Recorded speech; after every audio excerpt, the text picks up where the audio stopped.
Dirty soap cases like this cannot be cleaned with normal water.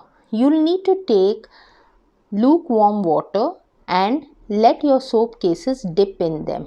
Now do not take hot water, otherwise your soap cases are gone for a toss. They will melt in hot water. Just normal lukewarm water and keep turning over the case in this way. Thereafter, with the help of a toothbrush, a cleaning toothbrush, once you have seen a tiny bit of particles of soap left in water, start scrubbing the case with the help of toothbrush in this way.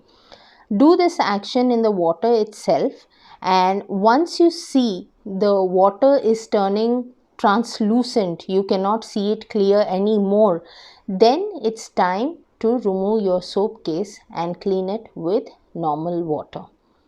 So friends, do let me know how did you all like this hack. For those of y'all who are interested in more of such hacks, please do not forget to subscribe to our channel How Hacks. I'll see you next time with another interesting hack.